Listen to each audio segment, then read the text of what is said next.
Good morning students, કેમ છો બધા? મજામાં ને?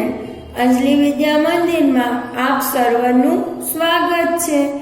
આજે આપણે પ્રકરણ 11 નું સ્વાધ્યાય 11.3 સમજશું.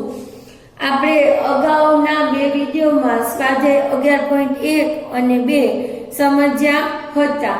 અત્યાર સુધી આપણે શું જોયું તો કે સમાંતર બાજુ ચતુષ્કોણનું ક્ષેત્રફળ અને પરિમિતિ વિશે સમજ્યા. એ પછી ત્રિકોણનું ક્ષેત્રફળ અને ત્રિકોણની પરિમિતિ વિશે સમજ્યા.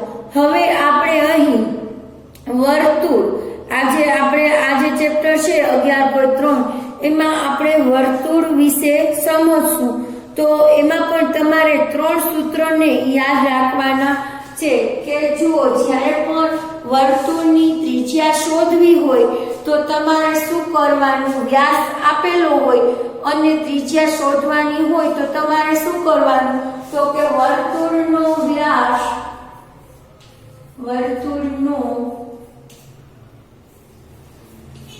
વ્યાસ બરાબર અહીંયા વર્તુળની ત્રિજ્યા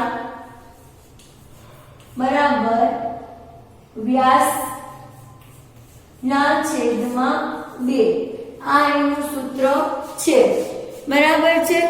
અને હવે આપણે છે વર્તુળનો પરિઘ શોધવાનો છે.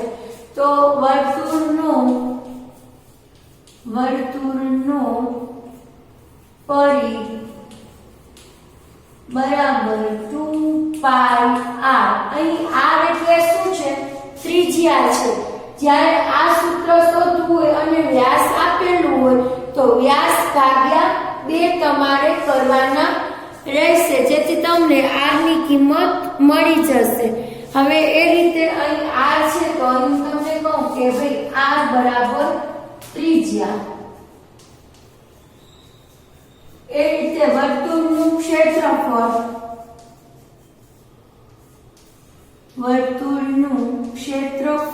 બરાબર અહીં વર્તુળનું ક્ષેત્રફળ બરાબર પાઈ r નો વર્ગ. એમાં તમને અહીં કહી દઉં r બરાબર ત્રિજ્યા. તો તમારે છે ને આ 3 સૂત્રો છે ને એ તમારી બુકમાં તમારે નોંધી લેવાના છે. હવે જુઓ, આ તમે નોંધી લીધું હોય તો આગળ આપણે કરીએ કે તમે તમારી પુસ્તકના પાના નંબર 219 ઉપર તમને પ્રશ્નો આપેલા છે કે આકૃતિમાં કયા ચોરસની પરિમિતિ વધુ છે? નાના ચોરસની પરિમિતિ અને વર્તુળનો પરિઘ એ બેમાંથી કયું માપ મોટું છે? તો તમને આકૃતિ ઉપરથી જ ખબર પડી જાય કે જો જે મોટું ચોરસ છે, બરાબર છે, તો બંને ચોરસમાં અંદરના ચોરસ કરતા બહારના ચોરસની પરિમિતિ વધારે છે. અને એ પછી જે બી છે કે નાના ચોરસની પરિમિતિ કે વર્તુળનો પરિઘ, તો નાના ચોરસની પરિમિતિ કરતા વર્તુળનો પરિઘ મોટો થશે, કારણ કે જુઓ વર્તુળ મોટું છે, એની અંદર નાનું ચોરસ આપેલું છે. હવે એ પછી પાના નંબર 219 ઉપર તમને 2 આકૃતિ બતાવેલી છે, બરાબર છે. તો એમાં તમને કીધું છે કે એક નાની પ્લેટ અને એક મોટી પ્લેટ લો, બંને ટેબલની સપાટી ઉપર એક વાર ગબડાવો. એક ચક્રમાં કઈ પ્લેટ વધુ અંતર કાપે છે? ટેબલની આખી સપાટી પર ફેરવવા કઈ પ્લેટને ઓછા ચક્કર ફરવા પડશે? તો મોટી પ્લેટનો પરિઘ અને મોટી પ્લેટનો પરિઘ છે એ નાની પ્લેટના પરિઘ કરતા કેવો છે? તો કે વધારે હોય છે. આથી એક ચક્ર પૂરું કરતા નાની પ્લેટ કરતા મોટી પ્લેટ છે એ વધુ અંતર કાપે છે. ટેબલની આખી સપાટી પર ફેરવામાં મોટી પ્લેટને ઓછા ચક્કર ફરવા પડે છે. તો આ રીતે તમારે પછી આલેખ પત્રમાં જુઓ, એમાં તમને આપેલું છે કે જ્યારે રાઉન્ડ આપેલા હોય તો એમાં જે ચોરસ રોકે તો એના ઉપર તમારે કરવાનું છે એમાં જે આખા ચોરસ છે એનું તમારે 1 સેમી માપ ગણવાનું. જ્યારે અડધા ચોરસ હોય તો એનું 1/3 અને અડધા કરતા વધારે હોય તો એનું એક આખું ખાનું ગણવાનું. અડધાથી પણ જો ઓછા હોય તો એ તમારે ગણવાનું નથી. બરાબર છે, એને તમારે બહાર કાઢી લેવાનું છે. બરાબર, તો આ રીતે તમારે કરવાનું છે. હવે એમાં તમને શું કીધું છે કે આ 2 સેમી 1 સેમી ત્રિજ્યાવાળું 2 સેમી ત્રિજ્યાવાળા આલેખનું તો નાના વર્તુળનું ક્ષેત્રફળ શું થશે તો કે 4 ખાના, કારણ કે અડધા કરતા મોટા છે એટલે બધાય 4 લેશું. અને મોટાનું શું થશે તો કે 12 સેમી થશે. હવે આપણે છે તો એનું ક્ષેત્રફળ શોધીએ. તો નાના વર્તુળનું અહીં આપણે ક્ષેત્રફળ શોધશું.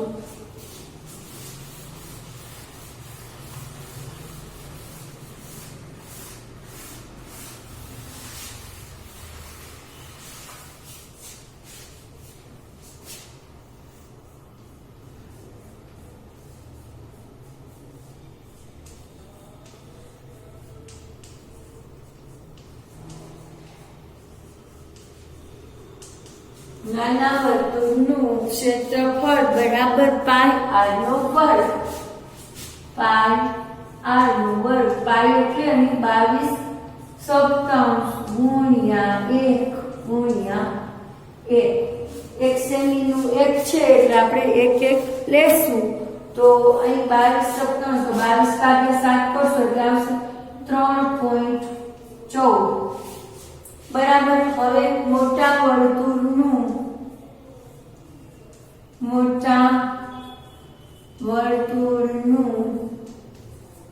ક્ષેત્રફળ બરાબર પાઈ r નો સ્ક્વેર. તો પાઈ બરાબર અહીં 22/7, અહીં r બરાબર 2 સેમી છે તો 2 ગુણ્યા 2. બરાબર છે. તો હવે તમે ગણો તો 22 × 88 ભાગ્યા 7 તમારે કરો એટલે 7 એટલે 7 એકા 7.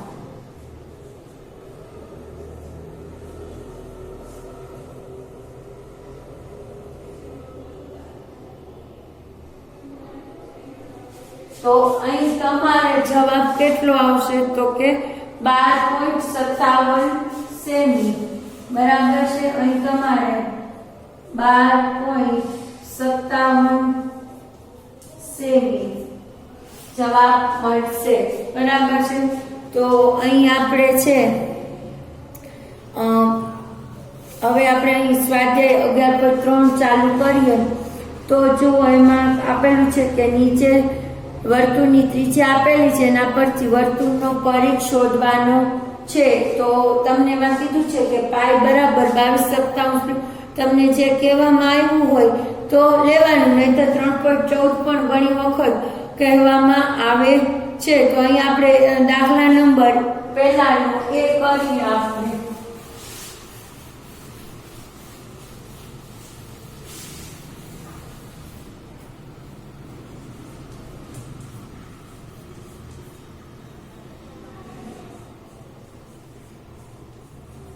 વર્તુળનું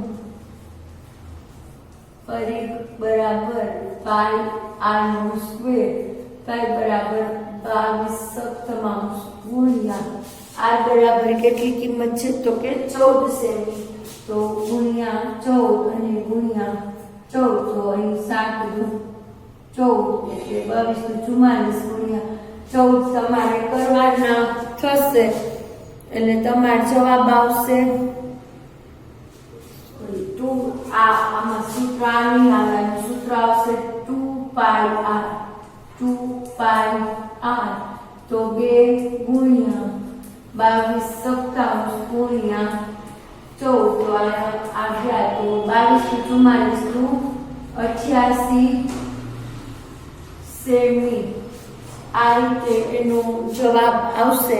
તો જે બાકીનો દાખલા નંબર બી અને સી છે એ તમે પોતે પ્રયત્ન કરજો. બરાબર છે. તો હવે એના એના પછી આપણે ક્ષેત્રફળ શોધવાનું છે, બરાબર છે. તો એમાં પણ અહીં તમને ત્રિજ્યા આપેલી છે અને પાઈ બરાબર 22/27 લેવાનું છે. તો આપણે એમાં પણ એક દાખલો જોઈએ. તો એમાં આપણે દાખલા નંબર 2 નો બી જોશું. દાખલા નંબર 2 નો બી. તો જુઓ, એમાં છે ને તમને વ્યાસ આપેલો છે. વ્યાસ કેટલો આપ્યો છે? 49 મીટર. તો અહીંયા તમારે લખશું વ્યાસ બરાબર 49 મીટર. તો સૌપ્રથમ શું કરશું? તો કે ત્રિજ્યા બરાબર વ્યાસ ભાગ્યા 2 એટલે કે 49/2.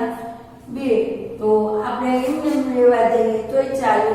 અહીંયા આપણે લખીએ અને આ તમે આમ ઉડાડો તો અહીંયા તમારે થશે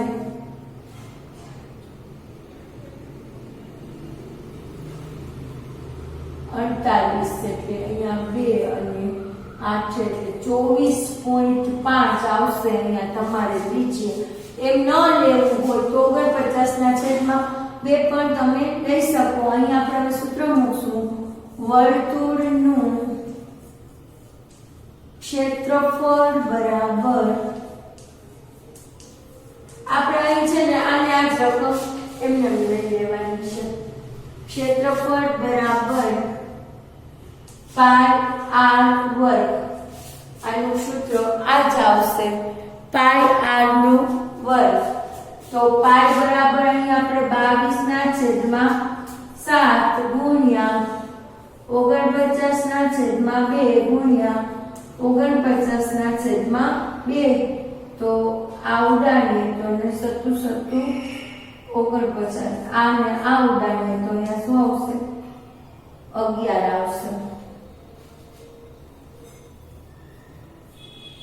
બરાબર છે. તો 11/77 વત્તા ગુણ્યા 49 કરશો, બરાબર. તો છેદમાં તમને શું મળશે? તો કે 49/2. એટલે તમને જવાબ અહીં મળશે 1886.5 મીટર. 1886.5 મીટર. બરાબર છે. આ તમને આનો જવાબ મળશે. તો એમાં એ અને સી છે ને એ તમારે જાતે કરવાના છે. હવે જો એક કાગળ આપેલો છે, બરાબર છે. દાખલા નંબર 3 માં પરિઘ આપેલો છે. તો એના ઉપરથી આપણે શું શોધશું? તો કે પરિઘ ઉપરથી આપણે સૌપ્રથમ શું શોધવું પડશે? તો કે પરિઘ ઉપરથી સૌપ્રથમ આપણે ત્રિજ્યા શોધવી પડશે. તો પરિઘ ઉપરથી આપણે અહીં શું શોધશું? તો કે પરિઘ ઉપરથી આપણે અહીં પહેલા ત્રિજ્યા શોધી લેશું. તો દાખલા નંબર 3 ગણીએ. અહીંયા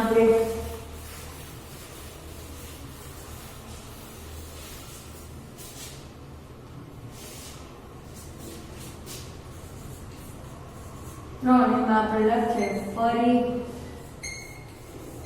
બરાબર 2 પાઈ આર. બરાબર છે. પરિઘ બરાબર 2 પાઈ આર. તો પરિઘ બરાબર 154 સેમી. 54 સેમી ગુણ્યા બરાબર 2 ગુણ્યા 22/7 ગુણ્યા 8. તો આ રકમને આપણે આ બાજુ લઈ જઈએ એટલે આ ઉલટી જશે. તો 154 ગુણ્યા 7 છેદમાં 22 ગુણ્યા 2 બરાબર 8. આ રીતે તમે કરી શકો. તો આને ઉડાડો અને આને ઉડાડો તો અહીંયા 154 ભાગ્યા 2 કરો એટલે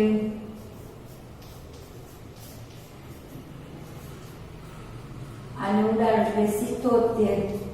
બરાબર. તો અહીંયા આને ઉડાડો તો અહીંયા 7 અને અહીંયા આવશે 2. તો 7 49 ના છેદમાં 2 એટલે કે તમે 49/2 અથવા તો 24.5 ત્રિજ્યા એવું તમે લખી શકો. તો અહીં લખવાનું r બરાબર 24.5 સેમી આ આવી ત્રિજ્યા. બરાબર છે. તો હવે એના ઉપરથી શું કીધું છે, હજુ ક્ષેત્રફળ પણ શોધવાનું છે. તો આપણે ક્ષેત્રફળ શોધીએ તો વર્તુળનું ક્ષેત્રફળ બરાબર એનું તમારે શું કરવાનું, પહેલા સૂત્ર મૂકવાનું રહેશે. તો ક્ષેત્રફળ બરાબર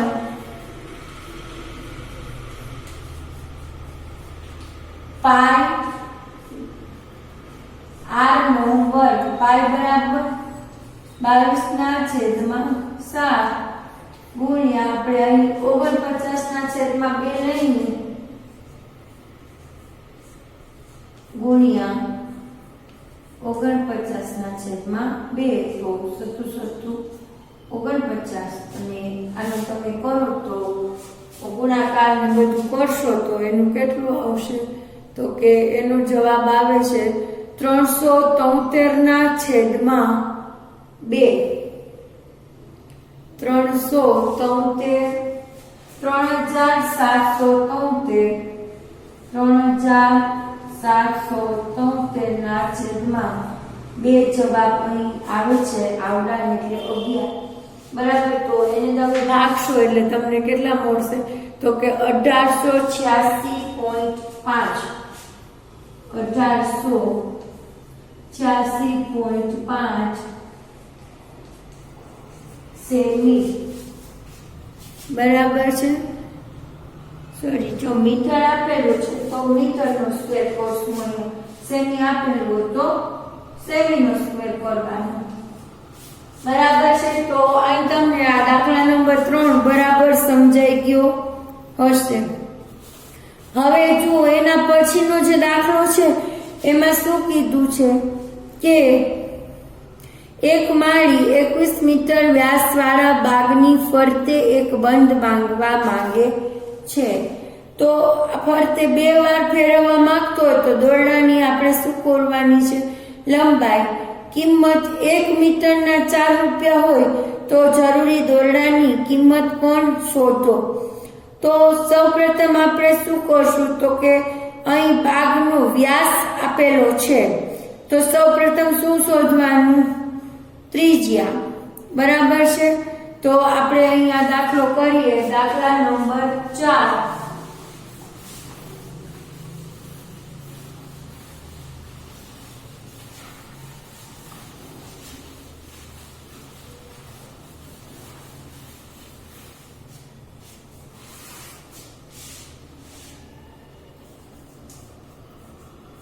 તો અહીંયા પહેલા આપણે શોધશું ત્રિજ્યા બરાબર વ્યાસ ભાગ્યા 2. તો અહીં 21/2. બરાબર છે. આ આવી ત્રિજ્યા. હવે શું કીધું છે કે બાગની ફરતે, એટલે કે આપણે શું કરશું, બાગનો પરિઘ મેળવશું. તો અહીં લખવાનું બાગનો પરિઘ બરાબર 2πr. જ્યારે ન કીધું હોય તો 2 ગુણ્યા 22/7 ગુણ્યા 21/2. તો 7 તેરી 21, આ ભેગા 21, 22 તેરી 66 સેમી. શું આવ્યું, પરિઘ આવ્યો. આ 66 સેમી શું આવ્યો, તો કે બાગનું પરિઘ આવ્યો. સોરી, મીટર આપેલું છે તો અહીં આપણે મીટર લખશું. બરાબર છે. આ રીતે 66 મીટર આપેલું છે. હવે શું છે કે બાગની ફરતે 2 વાર, તો જરૂરી 2 વાર એટલે 1 વાર માં 66 થાય તો 2 વાર માટે શું થશે, તો કે બાગના ફરતે 2 વાર તો 2 ગુણ્યા 66 મીટર એટલે શું થશે 132 મીટર બરાબર છે। આ રીતે 132 મીટર આવશે। હવે દોરડાની લંબાઈ 1 મીટરના 4 રૂપિયા છે તો 1 મીટરના 4 રૂપિયા તો આ કેટલા છે 132 મીટર છે તો 132 મીટરના કેટલા તો 132 ગુણ્યા તમે 4 કરશો એટલે 528 થશે। તો જરૂરી દોરડાની કિંમત વાળ ફરતે જરૂરી દોરડાની કિંમત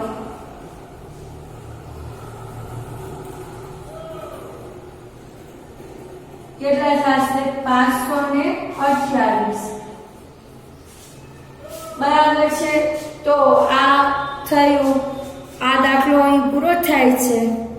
હવે તમને છે એના પછીનું જો જુઓ બરાબર છે તો એના પછીના આપણે જોઈએ કેટલા દાખલા છે।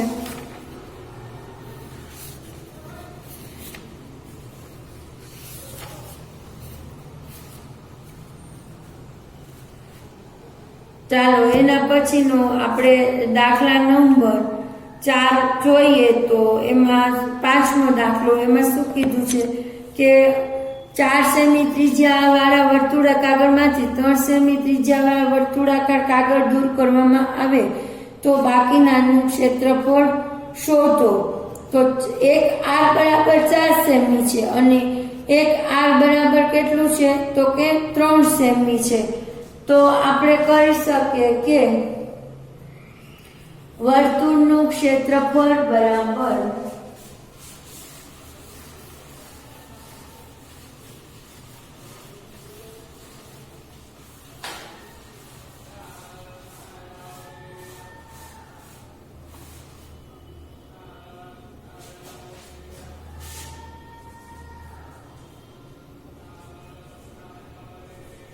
વર્તુળનું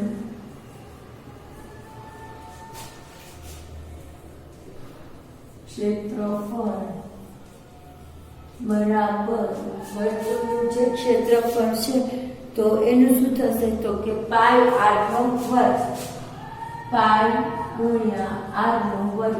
હવે જો અહીં છે ને એક મોટા કાગળમાંથી નાનું એટલે બે વર્તુળ છે તો આપણે અહીં શું કરશું તો કે પાઈ કેટલી લેવાની કીધી છે તો જો અહીં તમને કૌંસમાં પાઈ બરાબર 3.14 લેવાનું કીધું છે તો આપણે છે ને આનું સૂત્રમાં આપણે પહેલા પાઈ આ જે મોટું વર્તુળ છે ને એના માટે છે ઓછા નાના વર્તુળનું આપણે માંથી બાદ કરશું તો મોટા માટે આવશે તે 3.14 કૌંસમાં 4 નો વર્ગ ઓછા 3.14 કૌંસમાં 3 નો વર્ગ। આ રીતે તમને ત્રિજ્યા જે આપેલી છે એની તમારે કિંમત મૂકવાની થાય। હવે જુઓ એમાં એને શું કર્યું છે કે પાઈ કોમન છે તો અહીં આપણે છે ને તો પેલા પાઈ એમને લઈ લઈએ પાઈ કૌંસમાં r વર્ગ ઓછા r નો વર્ગ તો આમાં તમે શું કરી શકો તો પાઈ બરાબર 3.14 જે અગાઉ જોયું એમાં તો અહીંયા તમે 4 ઓછા 3 અને 4 વત્તા 3 આ રીતનું જે તમને ખબર હોય તો અગાઉ આપણે એક સૂત્ર જોઈ ગયા છે એ મુજબ તો જોઈએ તો અહીંયા 3.14 કૌંસમાં 1 અને 7 તો આનો તમારે ગુણાકાર કરો તો તમને કેટલો જવાબ મળશે તો કે 21.98 સેમી।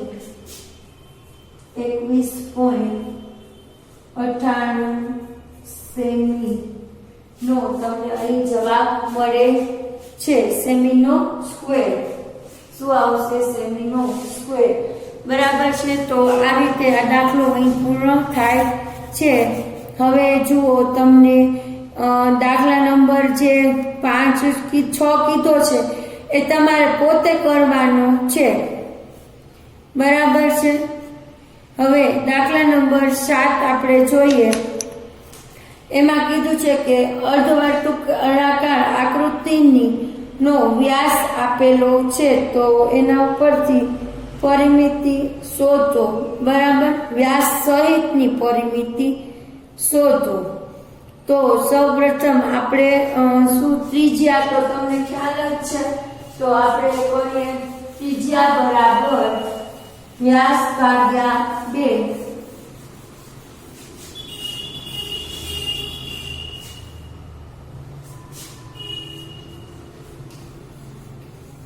ત્રિજ્યા બરાબર વ્યાસ ભાગ્યા 2. તો વ્યાસ કેટલો આપેલો છે એ આપણે અહીં જોઈએ. તો વ્યાસ આપેલો છે 10 સેમી.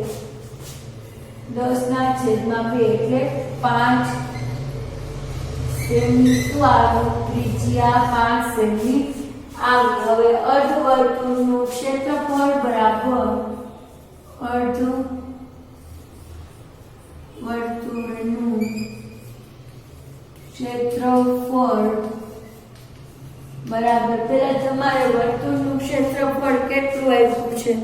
તો કે 2πr. બરાબર, તો 2πr આનું આખા વર્તુળનું.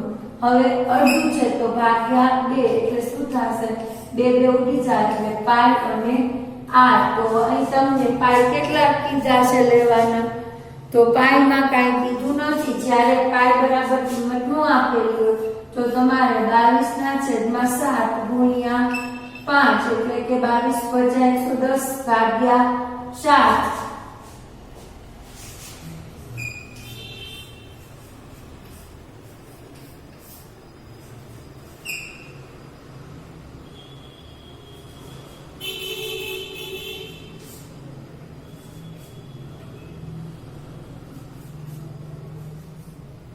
તો અહીં આપણે 15.71 સેમી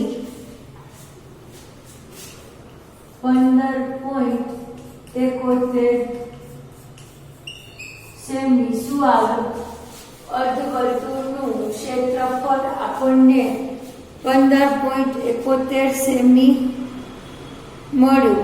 હવે એમ કીધેલું છે કે આપેલ અર્ધવર્તુળની પરિમિતિ શોધવાની છે. તો આપેલા અર્ધવર્તુળની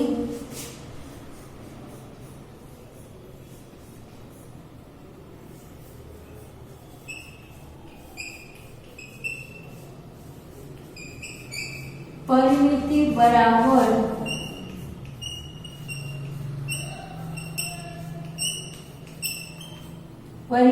બરાબર શું થશે? તો કે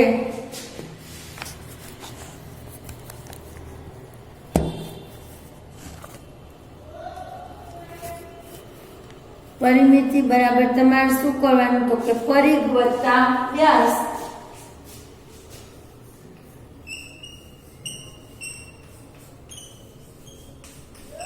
તો પરિઘ અહીં આપ્યો છે 15.71 વત્તા વ્યાસ કેટલો આપ્યો છે? તો કે 10. તો અહીંયા આવશે 25.71 સેમી. બરાબર છે. તો અહીં તમારે 25.71 સેમી તમારે જવાબ આવશે. બરાબર છે. તો આ દાખલો તમે તમારી બુકમાં તમે નોંધો છો ને બધા દાખલા. હવે આપણે દાખલા નંબર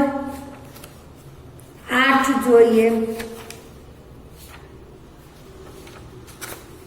જુઓ, એમાં શું કીધું છે કે ટેબલની વર્તુળાકાર સપાટી છે તો પોલિશ કરવાનો ખર્ચ. તો આ છે ને તમે પોતે પ્રયત્ન કરો. સૌપ્રથમ તમારે શું કરવાનું રહેશે ખબર છે? સૌપ્રથમ તમારે વ્યાસની બદલે શું શોધવાનું? ત્રિજ્યા શોધવાની. ત્યાર પછી સપાટી એટલે કે વર્તુળાકાર સપાટીનું ક્ષેત્રફળ શોધવાનું. પછી 1 મીટરનો ખર્ચ 15, તો તમે જે ક્ષેત્રફળ શોધશો તો એટલા મીટર પોલિશ કરવાનો ખર્ચ કેટલો આવશે એ તમને મળશે. બરાબર છે. હવે દાખલા નંબર 9 છે, એમાં પણ તમારે શું કરવાનું છે? એક વર્તુળની ત્રિજ્યા અને ચોરસ વાળવામાં. બરાબર. તો તમારે સૌપ્રથમ છે, તો તમારે સૌપ્રથમ વર્તુળનો પરિઘ શોધવાનો છે. તારની લંબાઈ 44, એટલે વર્તુળનો પરિઘ કેટલો થયો? 44 સેમી થયો. હવે એના ઉપરથી તમારે ત્રિજ્યા સૌપ્રથમ શોધવાની રહેશે. બરાબર. તો હવે છે ને આપણે આ દાખલો છે ને 9મો એ આવતા વિડીયોમાં જોશું. તમને અત્યાર સુધીના આ બધા દાખલા છે એ તમે તમારી નોંધ પોથીમાં નોંધી લેજો અને જે કંઈ સૂત્ર છે એ પણ નોંધી અને યાદ કરજો. જો તમને મારો આ વિડીયો ગમ્યો હોય તો તમે મારી આ ચેનલને લાઈક કરો, શેર કરો, સબસ્ક્રાઇબ કરો. Thank you.